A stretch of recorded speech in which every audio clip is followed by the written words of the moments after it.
Hey there, this is CK Barlow, and this is another in my series of interviews with artists for the UNM Arts Management course called Arts Entrepreneurship.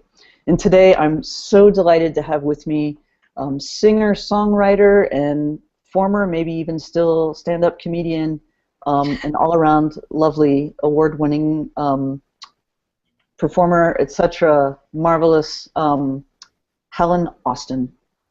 Hello. There she That was is. nice. I like that. You like that? It was. I stumbled a little bit. That was good. But if you've already watched my video interview with Paul Otten, you might remember Helen's name. I mentioned that the two of them recently won the John Lennon International Songwriting Contest with their song "Color It," which is just delightful. And I provided a link then to Paul's SoundCloud page, which is just soundcloud.com/Paul Otten, one word, P-A-U-L-O-T-T-E-N. So be sure to check that out. Helen, how about you? Do you have a SoundCloud link or a website link or anything that you'd like to share? I did. My website is helenaustin.com, and everything is Helen Austin. I think my SoundCloud is Helen Austin Music. I don't use that a huge amount, not like Paul does. He has so much on there.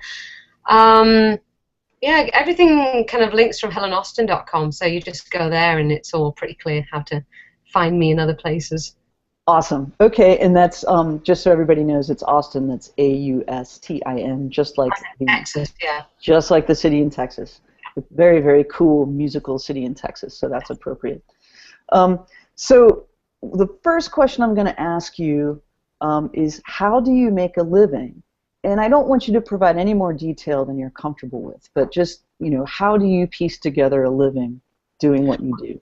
Well, first of all, I'm lucky enough to have been married for a very long period of time to somebody who makes a normal living. So I don't have the stress of, oh my God, I've got to make the money today. I've got to have the regular income. So, but I also have kids, so that's, I am the kind of the caregiver, and my husband is the breadwinner. However, obviously when I earn money, it adds to the household. So I make money by licensing my music for TV, ads, movies. I gig as well, and yeah, sell CDs, sell music online, all that stuff. Okay, great. And now I know about your duo with Paul that's called Big Little Lions. So but he lives in Cincinnati and you are in Canada. Where in Canada? I'm on Vancouver Island, which is in Canada. Oh. Which is isn't not to be confused with Vancouver, which Paul always goes Vancouver. I'm like, I'm on the island, so it's a big island off Vancouver, 2-hour ferry. Okay, great. So knowing that you two are geographically disparate, when you say you're gigging, is that solo or with a different ensemble or? I gig solo. I gig with my daughter a lot. She plays fiddle, does backing vocals, glockenspiel, all that stuff. So we gig together quite a lot, but really mostly locally, because I said I didn't want to do any touring. I did a lot of touring when I was a comedian, and I just didn't want to be away a lot when the kids were younger. But all that's going to be changing with Big Little Lions because the kids are getting older. My daughter's leaving next year, and she's in Big Little Lions as well. She's the fiddle player and backing vocalist, Big Little Lions. Okay, great. So solo, local performances, and then plans. I just kind of casual. I do a lot of fundraisers locally. We have a great community here, so I try and do as much as I can fundraising wise, and any little things I'm asked to do. And my kids both play fiddle, so I do stuff with them. So I play out as much as I can just because I want to play. Yeah. See, now that's a great thing to bring up for the students watching this video, is the fact that I heard you say you put yourself out there for basically just about anything that comes up, and particularly fundraisers, because you're very tied into and appreciative of your local community. And I feel like that's a hallmark of people who are doing well with this kind of pursuit, is that they get engaged in their communities and they give back, but of course at the same time you're getting out there. Well, it's a win-win for me, because I like playing.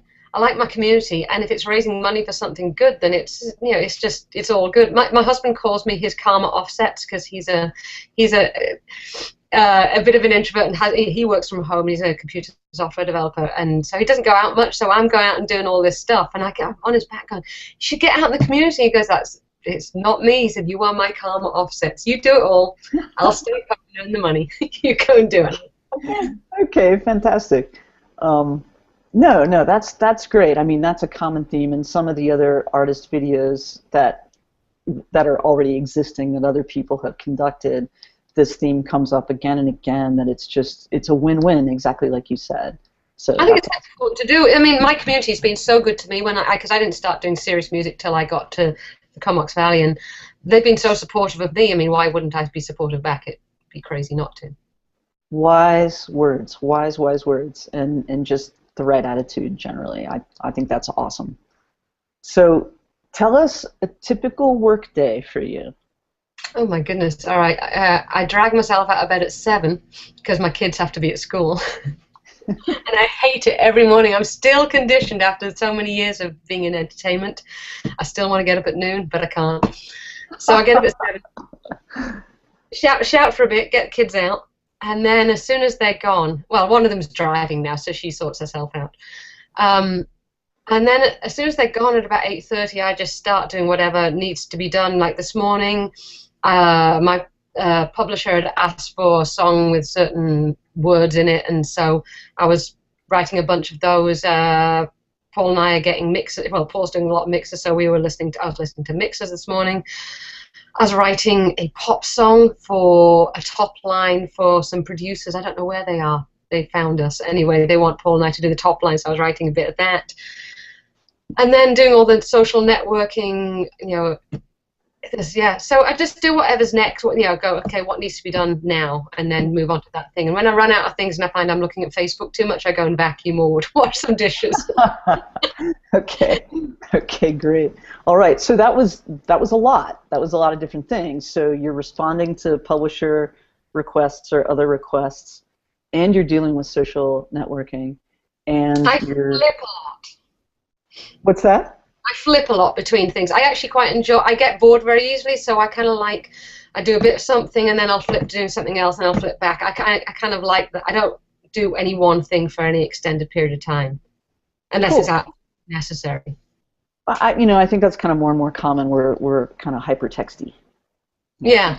Jumping, and I've certainly read like productivity theories about whatever your mind wants to do is the thing at which you'll be most effective in that moment, because you're drawn to it, you're compelled to do it, and you're likely to dig into it pretty nicely. So I've never read that, but that's exactly what I do. I've never had a plan. I just go on instinct. I go on what do I want to do now. Okay. So yeah, I like that. Yeah, it's I'm trying to remember if that's from Getting Things Done or another similar book, but barring a hard deadline on a specific thing, which then in that situation obviously you have to work on that thing and not other things. But yeah. So okay, cool. So did you at some point, maybe this question isn't all that sensible for you, but maybe we can adjust it. It's basically, did you have sort of an aha moment in your life where you're like, music is what I want to do? But with you, something that I just learned about you at a conference we both attended a couple weeks ago is that you spent, did you say 20 years as a stand-up comedian? Yeah, I did, nearly 20 years. I've always been a musician. I did music from the age of 7. I played the violin, piano, flute, all that stuff. And I went off and did performing arts at university, which is where I kind of moved from classical music into kind of the pop world. But then I kind of got sidetracked into doing comedy because I started writing parodies, and I found it was working, and comedy paid really well for a really short amount of time, and it was a kind of cool job to have. So I kind of fell into that, and I enjoyed it for a long time. And it was great when I had kids because I could go out to work, do a couple of gigs in the evening, be back home, spend all day being a mum. So it was a great job. But yeah, I did that for nearly 20 years, and I was doing it while I was living in Canada. We moved in 2002, and I did it for another 5 years while I was still here, going back like 3 times a year and doing it. And then my heart wasn't in it, though. It was the music that my heart was always in. So that entire time, almost 20 years, you were doing... I was doing musical comedy, so I was still getting to perform songs, and I tried to get a band together for a while, and I never had the time because it was really hard to turn down the really well-paid work. Sure. For something, especially in London, which probably wasn't going to take off because London is so saturated and so thinks it's so cool that I didn't stand a chance. So when I moved to Vancouver Island, where it's a smaller community, a lot of folk musicians, just a lot of artists in general, it was a deliberate move, because I thought maybe now I can get away from comedy and actually do what I've always wanted to do, which was the music. And then when my youngest went to school full time, I said to my husband said, "So what are you going to do now?" And I went, "Do I have to get a job?" And he goes, "Well, what do you want to do?" And I said, "Well, I want to try and write music for TV and film." And he said, "Go for it." And so that was a very deliberate thing. That was 2008. I went, "Okay, this is what I'm doing." Okay, all right. So, but it's kind of in common with something that Paul said, which was that all those years he was performing really helped him hone his craft. Oh, yeah. And so, you've been playing and singing all this time. Even if it was parodies, even if it was musical comedy, you were still playing and singing, and you were still engaging audiences, and you were still gauging what worked for them and what didn't, and what they got excited about and what they were kind of like lukewarm about. And that all counts. Music is so easy compared to comedy, because if I am funny in between, it's just a bonus in music, whereas in comedy, obviously, it was a requirement. Okay, yeah. Good comedy's hard. Good comedy's hard. Ask any actor. It's absolutely the case. So, yeah. Okay, cool. So really, it was when your younger child, your son, started school full time, and so you were going to have a little more time, and it was sort of like a crossroads, and you said, well, what do I really want? So, okay, awesome. That's great. Is there anything in particular that you do to help yourself generate new ideas when you're writing? I like the listings that you get. I like it when my publisher sends me something and says, "I want it in this style." Oh, I want it about this. Because sometimes my first album, when I first got into music, I put an album out in 2007, and it was so autobiographical. And I look at it now and I just go, "Oh my God, it's just my diary on my page." And then as each album went along, I stopped doing that so much, because I just wanted to get out of myself. And then I did a thing from 2009 to 2010 called Song of the Week, where I wrote and produced and put out a song every week for a year. And so that stopped me from disappearing up my own backside, basically.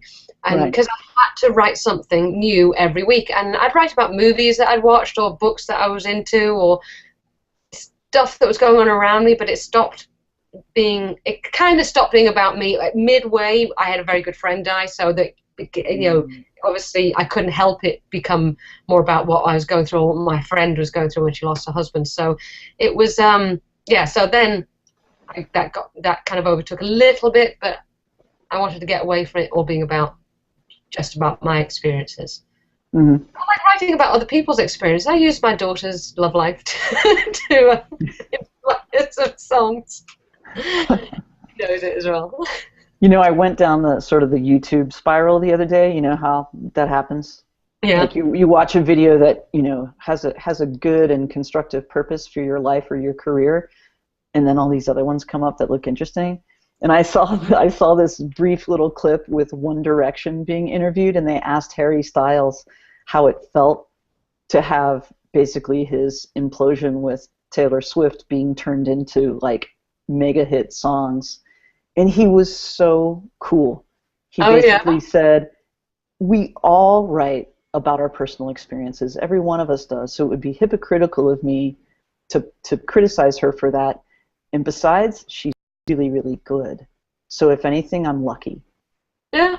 And I was like, wow, what a gracious dude. That was really gracious, because it's hard to not write from a little bit of what you do. I've been married for so many years. I'm very happily married, so I I haven't got any angst in there. So I do, if my daughter's gone through a breakup, that's easy to write about because I'm with her doing it, and she doesn't seem to mind too much. Or let's say I find books are the easiest because you get absorbed in a book more than you do in a movie in a way.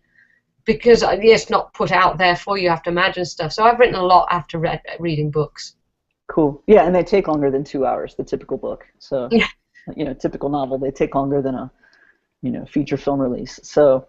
Yeah, because I wrote a song about the Hunger Games after reading the book rather than watching the film. I've done both, but it was after reading the book that made me want to write a song about a character who was, gone through a lot of crap and was, really feeling, because the movie just doesn't show it the same. Yeah, I've read them and seen the movies too. I kind of feel the same way. Yeah. So, okay, so yeah, books and personal experiences, but now sort of over time you removed yourself, and that song a week thing, sort of the Jonathan Colton model, and then there's several of us in Taxi that have sort of a song a week thing going, and it's great because somebody else comes up with a theme. Oh, I like that. Somebody else comes up with a theme. They sort of they sort of pass the baton each week, just randomly. Person X, comes up with the theme, and then it's also their job to choose the person to choose the next week's theme. And if you're interested in being part of that. I just don't have the time right now. Paul and I are both getting bombarded with stuff from publishers and stuff like that right now that we're going, That's fantastic. It's great. It's great. I mean, I was moaning a bit last night, just going, "Oh my God, I have to write so many songs." But I thought, I can't complain. This is what I've always wanted. So. Right. It's like, you have to write so many songs. Yeah, you have to write so many songs. Trying to keep straight in my head which one. I'm writing this pop song, and then with this, we want to get back to the songs we want to write, which we haven't got the time right now to write songs we want to write, and we're having to choose songs for an album, which means we have to kind of stop so we don't keep putting new ones in there. Right. Scope creep. Creep. Okay, so here's a good one. What makes you happy? Oh God, I mean, I'm so privileged and fortunate in my life. Pretty much, I mean, my life just makes me happy. I mean, I've got a fantastic family. I've got great kids. I get to work with a great guy. Paul, don't let this go to your head if you're watching. You should have just said it was not Paul, it was somebody else. It's not Paul, it's some other dude. Damn, I wasn't quick enough. No, but I do. I mean, I've got great friends, and I live in a wonderful place. So I really have. I'm pretty happy most of the time. I wasn't always this way. I've gone through a lot to get where I am now. But I'm very fortunate. My last boss in my last corporate job said that I was the happiest person she'd ever met. Aww. And I think I'm pretty doggone happy. It's quite nice. Well, because one of the things my friend said to me years ago when I had kids, and I was thinking, oh, the world is such a terrible place. What am I going to do? I'm bringing kids into the world, blah blah blah. And he said to me, all you can do is put happy kids out there, because if they're happy, they will spread happiness and they will be a positive thing on the world. And I have been miserable and I've been happy. And my goodness, when you go out into the world and you're miserable, you don't spread anything. And when you go out in the world and you're happy, you can see that reflecting on people. I live in a small town, and because the town has been so good to me, a lot of people know me. So people talk to me all the time. And sometimes when I'm in a bad mood, I'm like, oh God, I just don't want to talk. But I always remember now, smile, and you can make a difference just by smiling. So isn't it incredible? And you just won the grand prize, which I don't know what it is, maybe like some M&Ms or something. But you just won the grand prize for stating that so clearly and so specifically, that basically your own positivity and your own outlook it does so much. It's just amazing. Like when I'm out running, I smile at the people that I pass. Yeah. Some totally ignore me, but others, like, they light up. They just light up, and it's the most amazing thing. Well, we were just in Disneyland, and somebody walked, and my daughter's 17, but I let her get this. Oh God, one of the Frozen princesses. I don't even know what they're called. Anyway, let her get the princess dress because they had it in age 14 to 16. I went, oh, what the hell, get it. She put it on, and it made people smile. And but then Peter Pan ran past her, going, "You look like a blah blah blah. You look lovely," and just made her beam. And I was like, that's what I want. I want you guys to go out into the world and make people smile. Go out and be positive. And that's all I want from my kids, is go out and add. Don't take away, just add. Oh, that's fantastic. That makes me verklempt. That's fabulous. I love Well, that. everybody, Disneyland, I mean, we watch the little things that they do there. Disneyland's our favorite place, and it was, the little things they do, like they dragged us off, they came up to us and said, do you want to come to the front of the line for this particular ride? And we went, why? They goes, we just occasionally grab random people and put them to the front. And the parent, and it's just this kind of perpetual happiness that goes on. And they do these little things they do to make people happy. That's really cool. That's really cool. Yeah. Huh. Yeah, so oh God, this is my text tone from my daughter is Mom, Mummy, Mama, you know the thing from Family Guy? I'll ignore that. Okay. All right. So there's what makes you happy, and then there's what motivates you. I don't know what motivates me. I just love what I do. I mean, obviously there's a money aspect to it. It's really exciting when you get something placed or you get royalties and stuff like that. And you go, oh, I'm making money from music, because you can't believe it. Right. But I think if I didn't have to earn money, if there was money I'd still be doing this, because I love doing it. I love a deadline. So deadlines motivate me, definitely. Accomplishing something, just getting it done, like this album we're doing. I get so involved in the whole choosing of the tracks and the title and the artwork and everything that goes along with it. I like a project, and then as soon as that project's done, I'm moved on to the next thing. I'm not very patient. You really like being busy, and you really like just like working on something, and you get bored quickly, so you're just like plowing and through. I like the variety in my life, because say I have to be a mom, then I get to be they get to work all day, and then at 2 o'clock that stops when I go pick up kids, and I do the mom thing again, and it's kind of like awesome.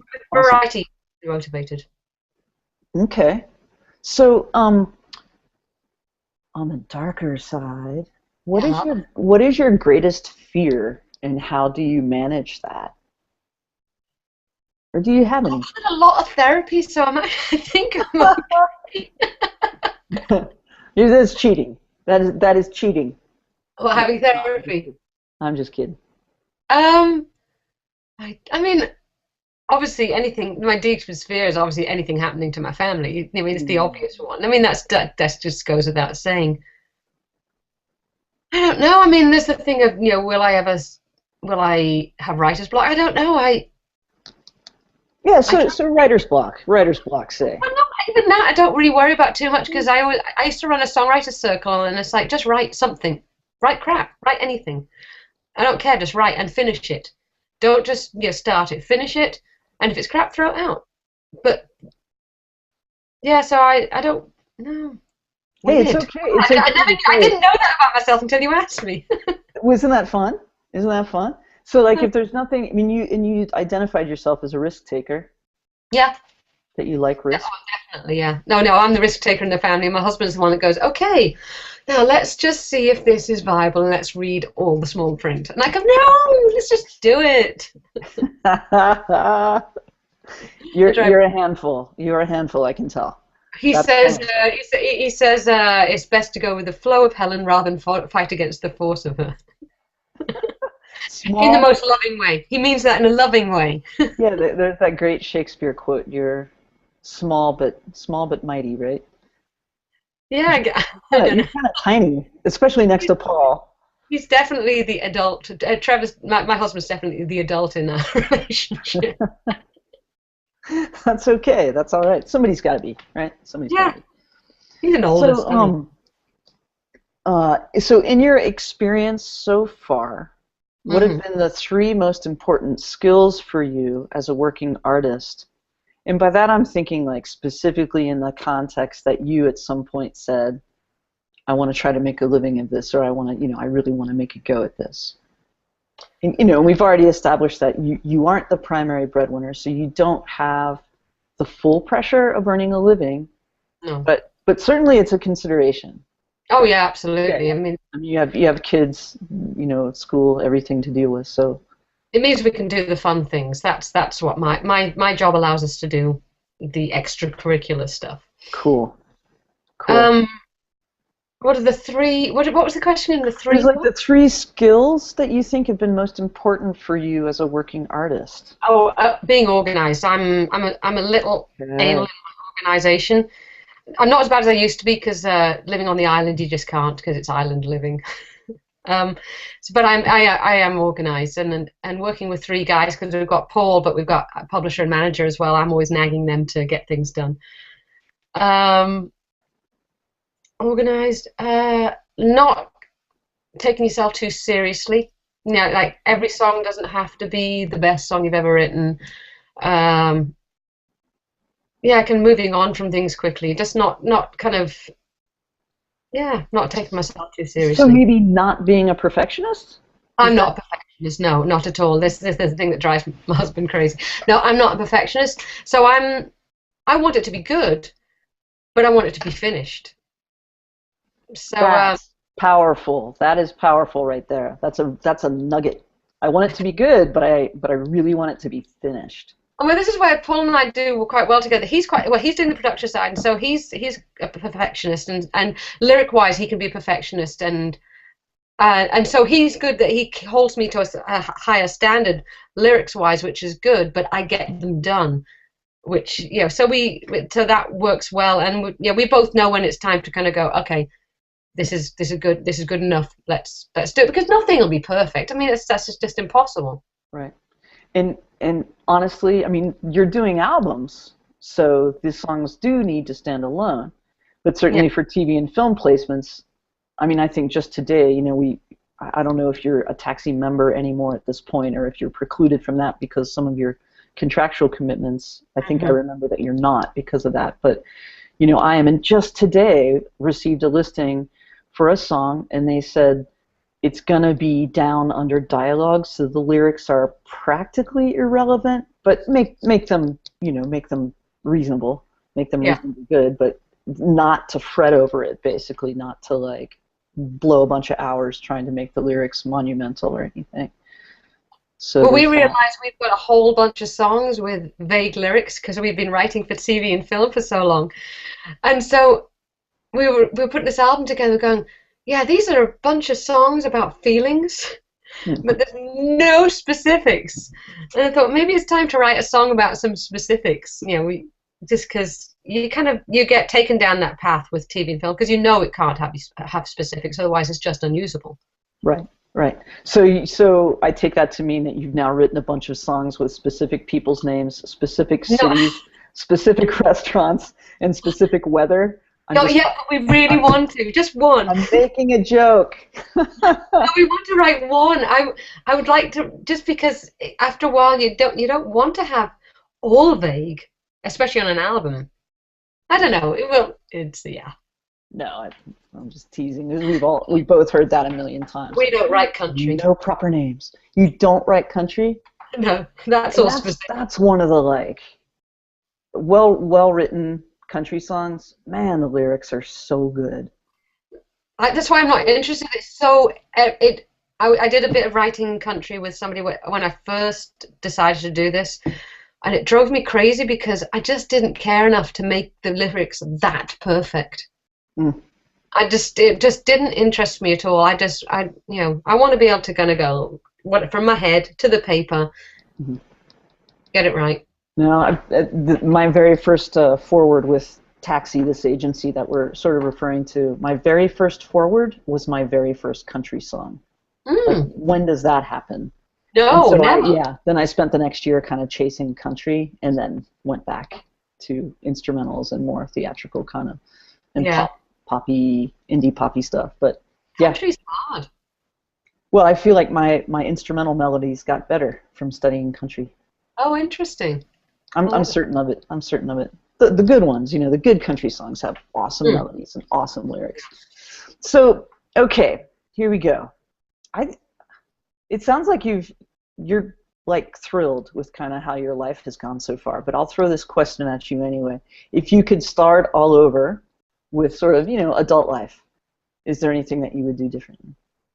Or like really, or even we could just make it specific to 2007, your transition into music. Is there stuff that you might have done differently? You would I would wish I want. could. I wish I could be 25 now, because when I was 25, you couldn't do all the online stuff. It Right. didn't exist. I mean, I remember getting my first piece of software because my husband's in computers, so he was able to help me out with all that. And it was slow and crashy, and it was just impossible to do anything. And I'm so glad that I am able to do it at a time where Paul and I can just send things backward and forwards, upload them to Dropbox. It's so easy.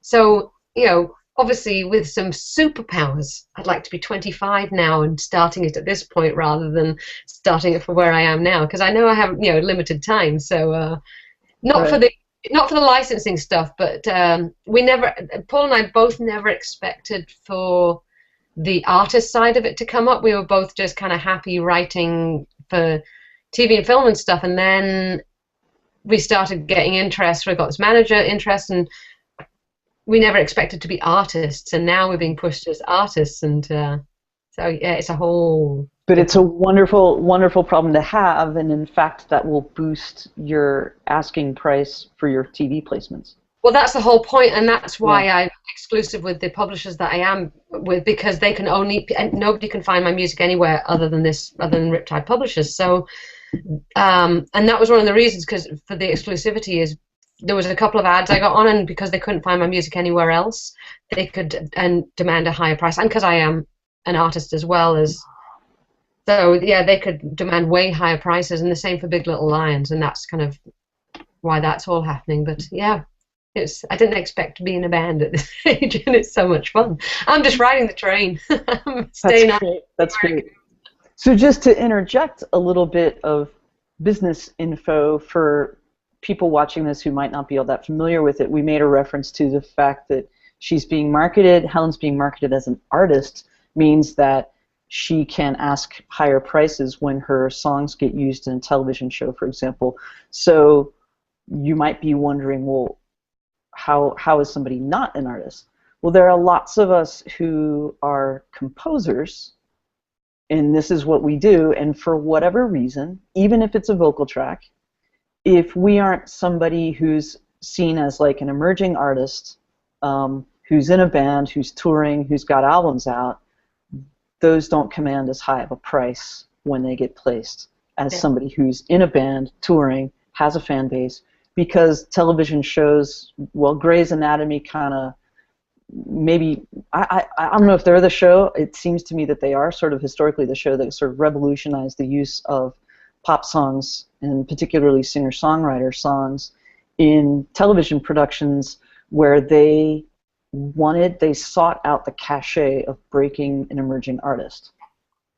Yes, I mean they broke quite a few artists. So yeah, that was the one I was going. I want a Grey's Anatomy, but I managed One Tree Hill, but not That's great. That's fantastic. So yeah, so there are shows that have become known yeah. for breaking new artists, and like Brandy Carlisle's song "The Story," just wow, so And fantastic. Ingrid Michaelson, she kind of rocketed from there. Mm-hmm, mm-hmm, for Yeah. sure. So yeah, so that's what we're referring to when we talk about the different pricing. Is there are artists and there are composers, and the artists are more desirable, often command a higher price typically. So we've made reference to age and to time passing and to wishing you were 25 again. How did you define success, say 20 years ago? When you were 25, what would have success meant to you then? How did you? I mean, I was at 25. I was a successful comedian at the time. I mean, there weren't many female comedians. and certainly not musical ones. So I got to play all the major venues because I was an easy one to put on a late night show and keep them happy because they didn't have to concentrate too much on what I was saying. And this was in London, or? In London, yeah. I lived in London, and I gigged all. I mean, I gigged all over the place, but a lot of it was in London and around the UK, and then abroad as well. But I mean, I was a successful comedian then, and I'd enjoyed my job, but I knew there was something missing. I knew that I wanted to do music, and I didn't know how I was going to do it because I don't know if you've ever seen what's his name, the guy who talks about your taste exceeding your ability. Ira Glass. Ira Glass has a great talk. If anybody in art should go and listen to that. And it's my taste was way better than my ability to make that music, and I just couldn't do it then. And I still, even though I was doing all my stuff on my own, when I met Paul at the optimum time, because my taste was exceeding what I could do, and his production skills brought to my music what I've always wanted to do but not had the ability, because I'm not a drummer, and he's got those skills. Mm-hmm. So I just use it, really. Mm-hmm. What was that last part? I missed it. I just use him. Yeah, I think he knows that. He's just honestly, music. With the success that you had, I think he's actually kind of okay with that. Do you think? I think so. Yeah, I think so. Yeah. Okay. Awesome. And what do you think of as success now? A happy, contented life with some excitement thrown in. I mean, and which is what I've got. I mean, I have the stability of the family, and I have the excitement of being in a band. I mean, I just, I wake up every morning and go, I can't believe this is my life. Yeah, I honestly, same way. It's fantastic. It's nuts, isn't it? It's hard to believe. It's so great. Okay, so here's another what three things question. Yeah. But the folks that are going to be assigned to watch this video, who I hope are watching right now, are college students, which doesn't necessarily mean that they're in the age range of 19 to 20, 21, 22. They might be older than that. But what three pieces of advice would you give to college students who want to become arts entrepreneurs, which I'm just meaning they want to make a living doing the arts that they love? First thing is do the hard work. I get so many emails from people saying, hey, can you tell me how to do this and this and this and this and this and this and this?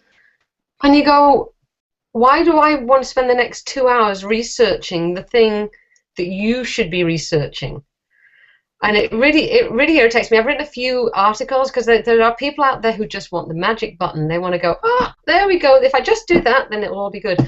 So I get a bit irritated about that. I do the hard work. Your journey will be different to everybody else's journey, and if you do the hard work at the end of it, or whatever, when you get to what you define as success, you'll appreciate it so much more than if somebody just handed it to you on a plate.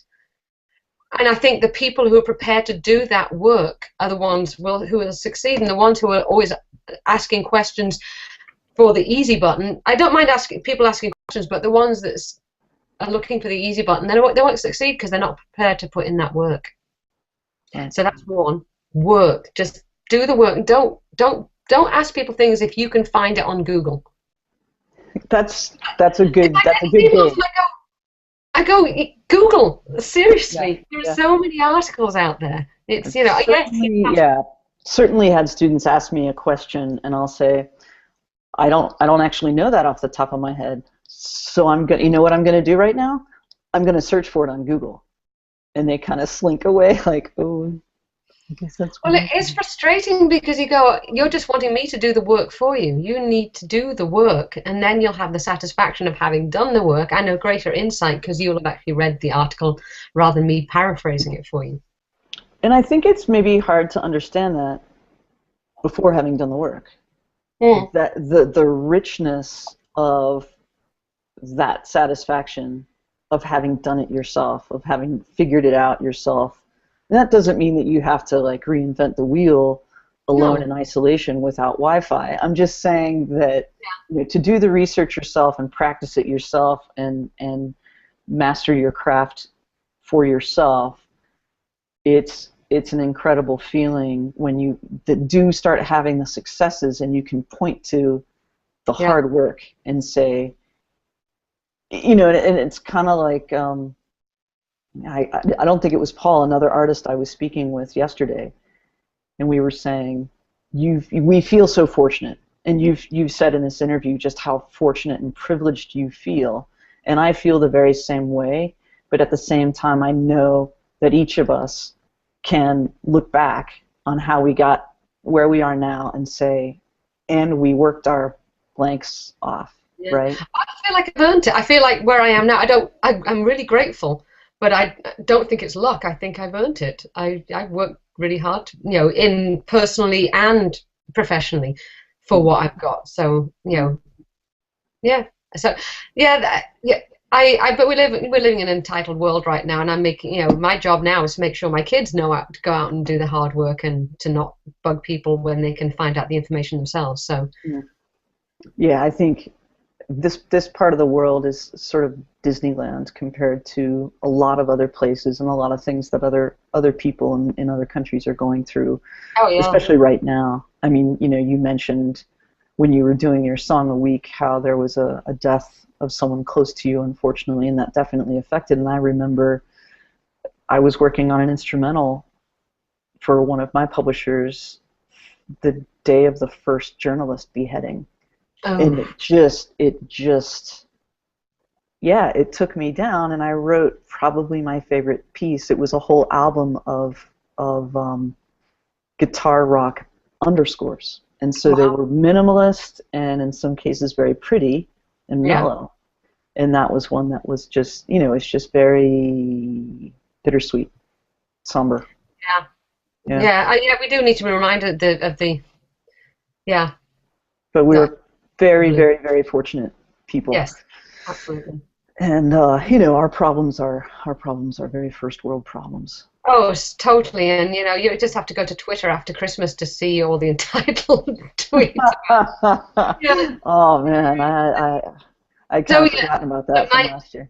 So my advice is work hard. I mean, that's really kind of all it is work hard. Don't take yourself too seriously. I mean, if you do those two things, it's really just about working hard. I can't think about what else it is. I guess enjoy what you do. Try and and if you're not enjoying it, I was at a conference a few years back, and they said if you especially in the arts, if you have a plan B that you like, go do that. Because if you have a plan B, then this isn't your passion. Because I have no plan B. I never had a plan B. Performing is all, and music is all I know. So, it's the same thing Paul said. It's the same thing I think most of the Beatles said. Like, we don't know how to do anything else. No, I can't imagine being. Okay, so when Trevor said to me when Charlie went to school, full time, he goes, "What are you going to do?" I'm like, I have a degree, but I have no clue what I would do. No. So lucky for us. Lucky for us. There is something else you love doing. Like my daughter is a musician as well, but she loves teaching Suzuki method. She teaches kids violin, the Suzuki method, and she loves it. And people keep saying, "Oh, she's going to be a musician," and she does backup for us and loves that. But she's not going to be a musician because her passion isn't to be a musician, a performing, writing musician. Her passion is teaching little kids, but still a part of music. So, people who encourage her to be a musician, I wish they'd stop because, if it's not your passion, just because you're good at it doesn't mean you should do it if it's not your passion. No, I think that's absolutely true. And whoever was responsible for that saying, those who can't teach, ought to be strung up by their big toes, because teaching is an art and a talent of its own. I can't teach. Flute was my main instrument, and I've been asked to teach flute. So I taught flute in my 20s, and I was awful at it because I just didn't care enough. I was so bad. And I watched my daughter come away from teaching, and she teaches 2 days a week after school, and she comes home and she's like, "Oh, and we did this, and I taught this, and they were so cute, and they did that." And you're like, wow, that's what a teacher should be coming away. The teacher shouldn't be coming away going, "Oh, I hate them all." Nah. But, you know, maybe I did. No, that's absolutely true, and I think that's so insightful and smart of you as a parent to see that and recognize that, and Well, you I'm know, trying to find what lights them up. All I want is what lights them up, then find a way, then see if there's a market for it. Like she loved making macaroons for a while, which are those French fancy macaron, those fancy French things, and she was really good at it. And she sells them when she makes them. They're hard to make. And we thought about sending her to patisserie school in France because we thought that that was her passion. But then the teaching kind of overtook. So she had two things going on. We're just trying to figure out which one to, as parents, guide her towards, which one there was a market for both. But with Suzuki violin teaching, you can go to any town and open a Suzuki school and people will just come because there are not that many Suzuki violin teachers. So anyway, but no, I mean you're saying so anyway, and I was just going to point out, like, for anybody watching this who's like, oh, they're talking about child rearing. No, because the three huge things that you just said, if we kind of put them in order of occurrence, likely occurrences, find that thing that lights you up, work really hard at getting great at it, and then make sure to just check yourself once in a while and not take yourself too seriously.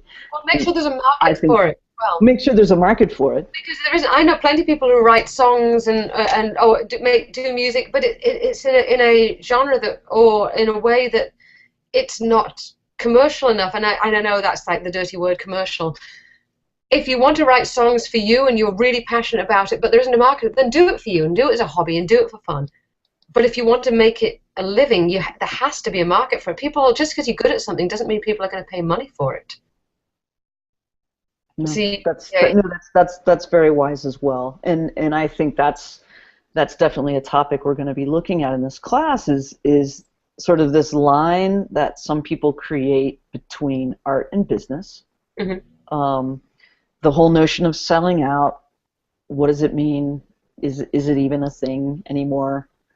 And the fact that, Paul and I discussed that he absolutely is capable of meeting the client's needs and simultaneously expressing himself as an artist. Without doubt. Without doubt. Yeah. So, but yeah, I mean, but I think it's important to recognize, if you love writing songs, if you love painting, if you love writing poetry, awesome. But if you want to make a living at it, that means somebody else has to want it and love it enough, and even kind of need it in the arts. Yes. Enough to pay for it, and that's going to be the final gauge of whether you're going to be able to make a living at that. Maybe your songs that are just for you, your poems and your paintings that are just for you, great, and then you find a way to branch out in a way that doesn't feel soul destroying to you. Yeah. That you can make something that's useful to people, and that's beautiful to people, and that's valuable to the extent that people will pay for it. Yeah, it's hard enough getting people to pay for anything in the arts right now anyway, so you're right, they have to need it. Mm-hmm. Otherwise they'll just find a way of stealing it. But you can't do that with art. You can't do that with art and poetry, obviously, but you could. But yeah, with music, they'll just anything that's digital, a lot of people think it's okay to just take to help themselves. Yeah. And sadly, that's the way it is. Again, you can't. There's no point in getting bogged down in the whole "I'm angry about this" and I see it all over Facebook, and we should have this. Like, well, yes, we should. There's a lot of shoulds, but if it's the way it is, I mean, fight what you can fight. But if you can't fight it, you have to accept and find another way around it to make people want to buy your stuff, or the licensing side or whatever. Yeah, it's a changing time right now, and it's changing so rapidly that nobody can predict really where it's going, so you might as well just go with the flow. Okay. Well, thank you so much. You win the prize for saying exactly the things that I think people in the arts, considering careers in the arts, needed to hear. And cool. So appreciate your time. Oh, well, thank you. I enjoyed it. Awesome. Okay. Well, you take care. I'm not sure when I will see you next. Well, have a good move. Thank you. Thank you so much. Thank you. Yeah. At some point, all the renovations will be done, and I'll get to the point where I can be really excited about the new part, Yeah. and that'll be great. That'll be great. And it's a wonderful part of the country, so I am really excited about it. Nice. So cool. Okay. Well, Helen, thank you so much. My pleasure. All right. All right. Take care. Bye. Bye.